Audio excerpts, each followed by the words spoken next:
See, I think a lot of people with failure, they directly like correlate it to where they want to be in terms of success. Okay. So let's say my definition, not me personally, but let's say, Right. for example, my definition of success is, oh, you know what, I need this Lambo, I need this Rollie and this mansion, Right. and like 100K in the bank. That's success to me. Right. So failure in that sense would be if I'm working like a 9 to 5 job, have like 5K in the bank and driving like some beat up whip. But I don't think you can compare failure to success as just an opposite. Right. I heard one guy say this. Imagine you have a Rollie, you have like a mansion, you know, you have the Lambo that I want, all that stuff that I want, but then I came up, put a gun to your face and robbed you of your car keys, of your Rollie, your house keys, and you know, now I got that. I commit fraud, for example. I have all this money to afford all that stuff that I say is success to me. But it's like, when I get to that point, am I really successful because I now have that?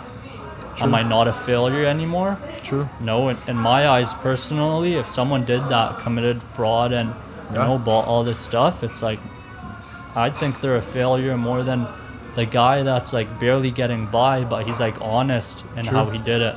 True. Just like, It's a really good way of thinking about it, actually. I think the main like takeaway from that is don't think failure is the opposite of success for you. It's a good way of thinking about it. I think, You know? I've always thought like failure isn't bad. Like you have to be able to fail in order to succeed. Like you got to go down in order to go up. You know what I mean? Yeah. There's a balance. Like to have black, you have to have white. To have nothing, you have to have something. You know what I mean? Yeah.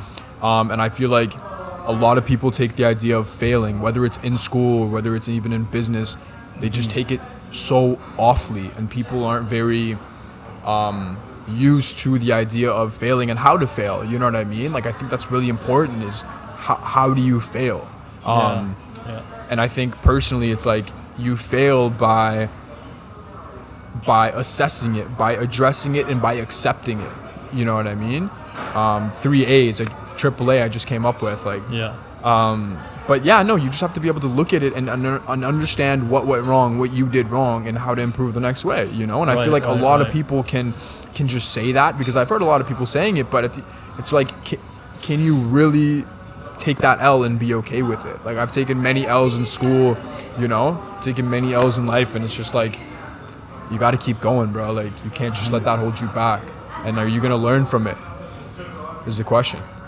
That's a huge part. I think, like, if you look at it as, you know, everything in life you have to pay your tuition for, whether it's school or learning video editing.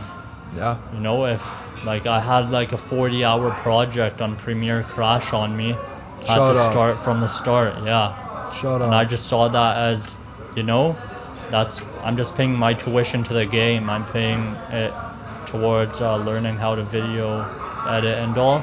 It's like through the process you're gonna be tested. Right. It's about like your ability to get up and persevere, push through that, Right. and understand what went wrong in that area. Right. Like it may have been like an overload of transitions or effects that caused it to crash and I lost everything. Right. So next time, you know, I won't do that again, or, you know, I try and change my workflow when I'm editing to Right. make everything just like much smoother when it renders out or whatever it may be.